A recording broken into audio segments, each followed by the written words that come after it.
दोस्तों एक बार फिर से आप लोग का स्वागत है मास्टरमाइंड ऑफ जीके में। जैसा कि आप लोग को पता है फ्रेंड्स कि फॉरेस्ट गार्ड का एग्जाम समाप्त हो चुका है फ्रेंड्स, और आपका फॉरेस्टर का है जो एग्जाम 20 दिसंबर को होने वाला है। ठीक है फ्रेंड्स, यानी कि आपका वनपाल का एग्जाम 20 दिसंबर का होने वाला है फ्रेंड्स। तो उन सभी कैंडिडेट के लिए जिनका एग्जाम है 20 दिसंबर के लिए, उनके लिए ये मास्टर वीडियो है। ठीक है फ्रेंड्स, इसमें टोटल हम लोग 51 वन लाइनर प्रश्न को देखेंगे जो आपको जैव विविधता, प्रदूषण, ओजोन परत, पर्यावरण प्रदूषण से संबंधित है फ्रेंड्स। तो मुझे विश्वास है कि इससे हो सकता है फ्रेंड्स आपको 3 से 4 प्रश्न आपको टैली कर जाए, तो पूरा वीडियो जरूर देखिएगा। छोटी सी रिक्वेस्ट है फ्रेंड्स, बार बार करता हूं कि चैनल को अभी तक सब्सक्राइब नहीं किया तो चैनल को जरूर सब्सक्राइब करिएगा फ्रेंड्स, और बेल आइकन को दबाना बिल्कुल ना भूलें ताकि महत्वपूर्ण वीडियो का नोटिफिकेशन मिलता रहे समय से। ठीक है फ्रेंड्स, तो चलिए फटाफट देखते हैं फ्रेंड्स। वीडियो अच्छा लगे तो जरूर लाइक करिएगा फ्रेंड्स।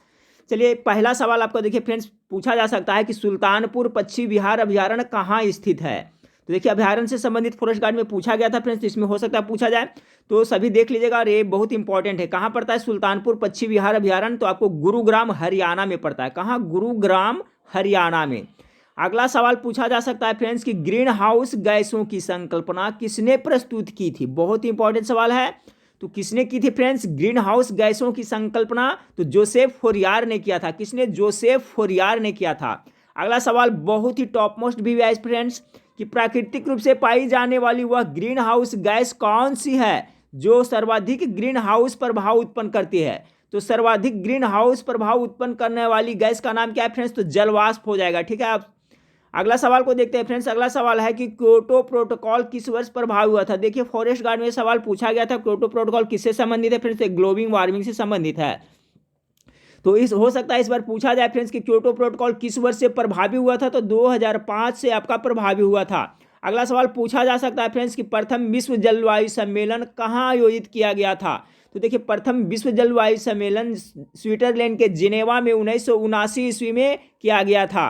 अगला सवाल पूछा जा सकता है फ्रेंड्स कि ओजोन परत पर ओजोन परत वायुमंडल कि किस स्तर में स्थित होता है। हो सकता है हूबहू ये प्रश्न आपको पूछा जाए। ठीक है फ्रेंड्स, तो देखिए आपका जो ओजोन परत है वो समताप मंडल में स्थित होता है।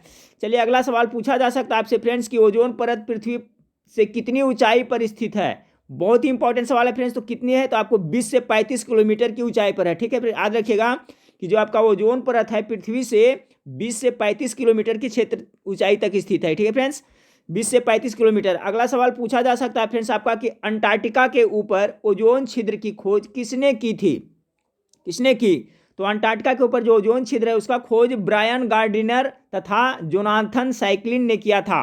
ब्रायन गार्डिनर तथा जोनाथन साइक्लिन ने। अगला सवाल पूछा जा सकता है आपका फ्रेंड्स कि मॉन्ट्रियल प्रोटोकॉल बहुत इंपॉर्टेंट है, किस पर्यावरणीय समस्या से संबंधित है। तो देखिए फ्रेंड्स जो मॉन्ट्रियल प्रोटोकॉल है फ्रेंड्स वो आपका ओजोन परत के क्षरण से है। ठीक है फ्रेंड्स, यहाँ मिस्टेक हो टाइपिंग में। ओजोन परत के क्षरण को रोकने से संबंधित है मॉन्ट्रियल प्रोटोकॉल। अगला सवाल पूछा जा सकता है आपसे फ्रेंड्स कि ओजोन परत को इस इकाई में मापा जाता है। तो ओजोन परत को किस इकाई में मापा जाता है? डॉप्सन इकाई में मापा जाता है। ठीक है फ्रेंड्स, अगला सवाल पूछा जा सकता है आपको कि ओजोन परत के क्षरण के लिए कौन सी गैस उत्तरदायी है। बहुत इंपॉर्टेंट है, सभी को याद कर ले फ्रेंड्स।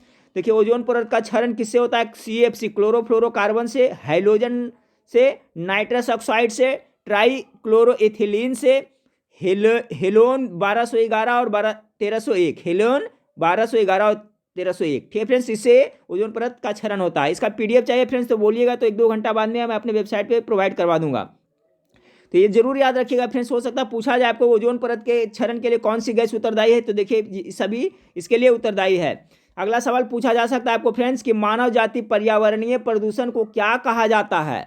तो मानवीय जाति जो पर्यावरणीय प्रदूषण होता है उसे एंथ्रोपोजेनिक कहा जाता है। पूछा जा सकता है सवाल फ्रेंड्स, याद रखिएगा एंथ्रोपोजेनिक मानव जनित पर्यावरणीय प्रदूषण को क्या कहा जाता है? एंथ्रोपोजेनिक। अगला सवाल पूछा जा सकता है आपको फ्रेंड्स कि वे वायु प्रदूषक जो प्रदूषक स्रोत से सीधे वायु में मिलता है, ऐसे वायु प्रदूषक जो प्रदूषक स्रोत से सीधे वायु में मिलता है क्या कहलाता है? वो प्राथमिक प्रदूषक कहलाता है। द्वितीय प्रदूषक क्या कहलाता है वो भी देख लें। ऐसी वायु प्रदूषक जो प्राथमिक वायु प्रदूषक को तथा साधारण वातावरणीय पदार्थों की क्रिया के फलस्वरूप उत्पन्न होते हैं क्या कहलाते हैं? तो द्वितीय प्रदूषक कहलाते हैं। अगला सवाल पूछा जा सकता है फ्रेंड्स कि ओजोन परत की खोज किसने की थी। तो चार्ल्स फ्रैबी एवं हेनरी बुनसॉन ने की थी। चार्ल्स फ्रैबी एवं हेनरी बुसॉन ने ओजोन परत की खोज की थी। अगला सवाल पूछा जा सकता है आपका फ्रेंड्स, वाहनों में पेट्रोल के दहन के परिणाम स्वरूप से कौन सी धातु वायु को प्रदूषित करता है? बहुत ही इंपॉर्टेंट है। तो क्या निकलता है फ्रेंड्स? वो आपका लेड निकलता है, यानी शीशा होता है। ठीक है, वाहनों में पेट्रोल के दहन परिणाम स्वरूप कौन सी धातु वायु को प्रदूषित करते हैं? तो शीशा धातु प्रदूषित करती है। अगला प्रश्न पूछा जा सकता है, अम्लीय वर्षा से मृदा पर क्या प्रभाव पड़ता है? बहुत ही टॉप मोस्ट वीवाई सवाल है। तो देखिए, अम्लीय वर्षा होता है फ्रेंड्स, अम्लीय, एक प्रश्न आपको पूछा गया था, उसमें अम्लीय वर्षा किसके कारण होता है? उसमें आपका SO2 और NO2 के कारण होता है फ्रेंड्स। तभी हो सकता है इस तरह से प्रश्न पूछा जाए कि जो अम्लीय वर्षा होता है उससे मृदा मिट्टी पर क्या प्रभाव पड़ता है? तो इसका pH मान होता है जो क्या होता है फ्रेंड्स? घट जाता है मिट्टी का, मृदा का। अगला सवाल पूछा जा सकता है आपको फ्रेंड्स कि भारत की कौन सी नदी अपने प्रदूषण के कारण जैविक मरुस्थल कहलाती है? तो जैविक मरुस्थल दामोदर नदी प्रदूषण के कारण कहलाती है। जैविक मरुस्थल याद रखिएगा। अगला सवाल पूछा जा सकता है आपको फ्रेंड्स की पेयजल में नाइट्रेट की मात्रा अधिक होने से बच्चे में कौन सा रोग हो जाता है?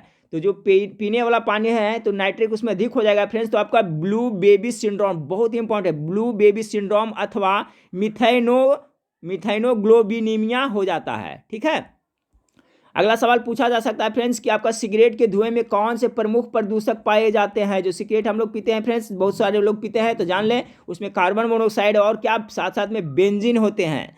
चलिए, अगला सवाल है फ्रेंड्स, बहुत ही टॉप मोस्ट भी है कि ग्रीन मफलर किस पर्यावरणीय समस्या से संबंधित है? ग्रीन मफलर, ठीक है फ्रेंड्स, तो ये ध्वनि प्रदूषण से, याद रखिए, हो सकता हो वो प्रश्न पूछा जाए। ग्रीन मफलर ध्वनि प्रदूषण से संबंधित है। अगला सवाल है फ्रेंड्स आपका, पॉलीथीन की थैलियां को नष्ट क्यों नहीं किया जा सकता है? तो क्योंकि पॉलीमर है जो निर्मित होता है किसके कारण से? पॉलीमर से निर्मित होने के कारण, पॉलीथीन की थैलियां नष्ट क्यों नहीं की जा सकती? तो पॉलीमर से निर्मित होने के कारण उसे नष्ट नहीं कर सकते हैं। अगला सवाल फ्रेंड्स की भोपाल गैस त्रासदी यूनियन कार्बाइड फैक्ट्री का नाम भी याद रखिए फ्रेंड्स, बहुत से विद्यार्थी नहीं जानते हैं कि जो भोपाल में गैस त्रासदी 1984 ईस्वी में हुआ था फ्रेंड्स, तो वो कौन फैक्ट्री में हुआ था? यूनियन कार्बाइड फैक्ट्री से। तो किस गैस का रिसाव हुआ था? तो मिथाइल आइसोसाइनेट, जिसे शॉर्ट में मिक कहते हैं। अगला सवाल है फ्रेंड्स आपका कि भारत में जल प्रदूषण निवारण तथा नियंत्रण अधिनियम किस वर्ष लागू किया था? टॉप मोस्ट भी सवाल है। तो भारत में जल प्रदूषण निवारण तथा नियंत्रण अधिनियम किस वर्ष लागू किया था? तो 1974 ईस्वी में लागू किया गया था। अगला सवाल है फ्रेंड्स आपका कि कौन सा ईंधन न्यूनतम वायु प्रदूषण करता है? बहुत ही इंपॉर्टेंट है, तो हाइड्रोजन है जो सबसे कम वायु प्रदूषण करता है। अगला सवाल पूछा जा सकता है फ्रेंड्स कि सुपरसोनिक जेट विमान से निकलने वाली कौन सी गैस ओजोन परत को क्षति पहुंचाती है? बहुत इंपॉर्टेंट, तो नाइट्रोजन ऑक्साइड क्षति पहुंचाती है। अगला सवाल पूछा जा सकता है लाइकेंस किस प्रकार के प्रदूषण के सबसे अच्छे संकेतक होते हैं? तो वायु प्रदूषण के अच्छे संकेतक होते हैं लाइकेंस। अगला सवाल पूछा जा सकता है फ्रेंड्स आपका कि नाभिकीय ऊर्जा के उपयोग से किस प्रकार का प्रदूषण होता है? टॉप मोस्ट VVI है, तो ये ऊष्मीय प्रदूषण होता है। ठीक है फ्रेंड्स, नाभिकीय ऊर्जा से ऊष्मीय प्रदूषण होता है। इटाई रोग किस धातु के कारण होता है? कैडमियम धातु के कारण इटाई नामक रोग होता है। अगला सवाल है फ्रेंड्स कि शीशा रहित पेट्रोल में उचित ऑक्टेन मान प्राप्त करने के लिए क्या मिलाया जाता है? तो शीशा रहित पेट्रोल में क्या मिलाया जाता है उचित ऑक्टेन मान प्राप्त करने के लिए? तो बेंजीन के साथ साथ टाइलून एवं जाइलिन मिलाया जाता है। बेंजीन, टाइलून एवं जाइलिन को मिलाया जाता है। अगला सवाल है फ्रेंड्स कि बेंजीन के कारण कौन सा रोग होने की संभावना होती है? तो रक्त कैंसर होने की संभावना होती है बेंजीन के कारण। अगला सवाल पूछा जा सकता है आपको फ्रेंड्स कि भूमिगत जल को प्रदूषित करने वाला प्रमुख प्रदूषक तत्व कौन सा? बहुत ही टॉप मोस्ट VVI सवाल है फ्रेंड्स। तो देखिए, जो भूमिगत जल है वो प्रदूषित होता है आर्सेनिक और फ्लोराइड से आपको प्रदूषित होता है। देखिए फ्रेंड्स, फ्लोराइड से संबंधित आपका फॉरेस्ट गार्ड में एक प्रश्न पूछा जा चुका है फ्रेंड्स, तो हो सकता है ये पूछा जाए। अगला सवाल है फ्रेंड्स कि कोयला उद्योग में संलग्न व्यक्तियों को सामान्यतः कौन सा रोग हो जाता है? तो उनको होता है न्यूमोकोनियोसिस। ठीक है फ्रेंड्स, न्यूमोकोनियोसिस नामक रोग होता है कोयला उद्योग में जो काम करते हैं, याद रखिएगा। अगला सवाल है फ्रेंड्स कि किस उद्योग में संलग्न लोगों में बिसिनोसिस, याद रखिएगा, बिसिनोसिस रोग है जो कपड़ा उद्योग में काम करते हैं उनको होने का खतरा रहता है। कौन सा? बिसिनोसिस रोग कपड़ा उद्योग में काम करने वाले व्यक्तियों के लिए। ठीक है, तो किस उद्योग में संलग्न लोगों में बिसिनोसिस रोग से ग्रस्त हो जाने की जोखिम है? तो कपड़ा उद्योग। अगला सवाल पूछा जा सकता है, बहुत ही इंपॉर्टेंट है फ्रेंड्स कि ब्लैक फुट नामक रोग किस कारण से होती है? तो देखिए, ब्लैक फुट आपका पेयजल में अगर जो आर्सेनिक की मात्रा अधिक हो जाती है फ्रेंड्स, ठीक है, तो आपका ब्लैक फुट नामक रोग होता है, याद रखिएगा, बहुत इंपॉर्टेंट है। अगला सवाल है फ्रेंड्स कि किस पादप को जलीय विषाक्त पदार्थ के अवशोषक के रूप में जाना जाता है? तो जलकुंभी को जाना जाता है। किस पादप को जलीय विषाक्त पदार्थ के अवशोषक के रूप में जाता है? जलकुंभी को जाना जाता है। अगला सवाल पूछा जा सकता है फ्रेंड्स, ग्लोबल वार्मिंग के फलस्वरूप जलवायु में होने वाले परिवर्तन का मापन कैसे किया जाता है? टॉप मोस्ट VVI सवाल है फ्रेंड्स, तो रेडियो सक्रिय फोर्सिंग के द्वारा। हो सकता है फ्रेंड्स ये प्रश्न आपको पक्का पूछा जाए कि ग्लोबल वार्मिंग के फलस्वरूप जलवायु में होने वाले परिवर्तन का मापन कैसे किया जाता है, तो रेडियो सक्रिय फोर्सिंग के द्वारा। अब फ्रेंड्स ये ध्यान रखिएगा, ये सब प्रश्न सिर्फ आपका फॉरेस्टर के लिए नहीं फ्रेंड्स, बाकी जो आगामी प्रतियोगिता परीक्षा है उसके लिए भी टॉप मोस्ट भी है, क्योंकि पर्यावरण से संबंधित सभी एग्जाम में प्रश्न पूछा जाता है। तो ये याद रखिएगा फ्रेंड्स कि ग्लोबल वार्मिंग के फलस्वरूप जलवायु में होने वाले परिवर्तन का मापन कैसे किया जाता है, तो रेडियो सक्रिय फोर्सिंग के द्वारा किया जाता है। अगला सवाल आपको हो सकता है पूछा जाए फ्रेंड्स आपका कि विश्व जल दिवस कब मनाया जाता है। बहुत इंपॉर्टेंट, 22 मार्च को विश्व जल दिवस मनाया जाता है फ्रेंड्स, और 22 मार्च को बिहार दिवस भी मनाया जाता है, ये भी याद रखेगा।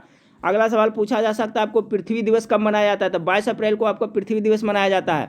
अगला सवाल पूछा जा सकता है फ्रेंड्स आपको कि वायु प्रदूषक शीशा से मानव शरीर का कौन सा अंग प्रभावित होता है। तो देखिए फ्रेंड्स, जो शीशा से वायु प्रदूषण होता है तो हम लोग का उससे मानव मस्तिष्क प्रभावित होता है। ठीक है, वायु प्रदूषक शीशा से मानव शरीर का कौन सा अंग प्रभावित होता है, तो मानव मस्तिष्क प्रभावित होता है। अगला प्रश्न पूछा जा सकता है फ्रेंड्स, वायु प्रदूषक कार्बन मोनोऑक्साइड से मानव के कौन सा अंग प्रभावित होता है, तो कार्बन मोनोऑक्साइड से हमारे जो रक्त वाहिकाएं होते हैं फ्रेंड्स वही प्रभावित होता है। ठीक है, याद रखिए कार्बन मोनोऑक्साइड से। अगला सवाल आपको पूछा जा सकता है फ्रेंड्स आपका कि विश्व वन्य जीव कोष टॉप मोस्ट भी सवाल है, जिसको क्या कहते हैं फ्रेंड्स WWF यानी world wide fund for nature की स्थापना कब हुई थी, यानी WWF की स्थापना कब हुई थी फ्रेंड्स, तो 1961 ईस्वी में। इसमें देखिए बहुत सारा जीके बना है, सबको याद रखिए। तो एक पूछा जा सकता है WWF का फुल फॉर्म क्या होगा, तो world wide fund for nature. इसकी स्थापना कब हुई थी, 1961 ईस्वी। कुल सदस्य देशों की संख्या कितना, 100 है। इसका मुख्यालय कहाँ है, तो जिनेवा के ग्लांड में है। तो सभी को याद कर ले फ्रेंड्स, विश्व वन्य जीव कोष WWF की स्थापना 1961 में, कुल सदस्य देशों की संख्या 100, मुख्यालय स्विट्जरलैंड के ग्लांड में है। अगला है फ्रेंड्स इको मार्क्स पूछा जा सकता है, क्या है, तो पर्यावरण अनुकूल उत्पादकों को भारतीय मानक ब्यूरो द्वारा प्रदान किया गया प्रमाण चीज को ही इको मार्क कहा जाता है। अगला सवाल पूछा जा सकता है फ्रेंड्स कि किस देश में प्रत्येक माह के अंतिम शनिवार को राष्ट्रीय स्वच्छता दिवस मनाया जाता है, तो फ्रांस बहुत ही साफ सुथरा देश है फ्रेंड्स। ठीक है, वहाँ प्रत्येक अंतिम शनिवार को राष्ट्रीय स्वच्छता दिवस मनाया जाता है फ्रांस में। अगला सवाल पूछा जा सकता है आपको फ्रेंड्स कि किस पर्यावरणीय कार्यकर्ता को वृक्ष मानव कहा जाता है। बहुत इंपॉर्टेंट सवाल है फ्रेंड्स। तो कौन सा वो पर्यावरण करता है जिन्हें वृक्ष मानव कहा जाता था, चंडी प्रसाद भट्ट। ठीक है फ्रेंड्स, जो चिपको आंदोलन से संबंधित है, चिपको आंदोलन से संबंधित सुंदरलाल बहुगुणा भी फ्रेंड्स, वो भी याद रखिएगा, उसके नेता वही थे।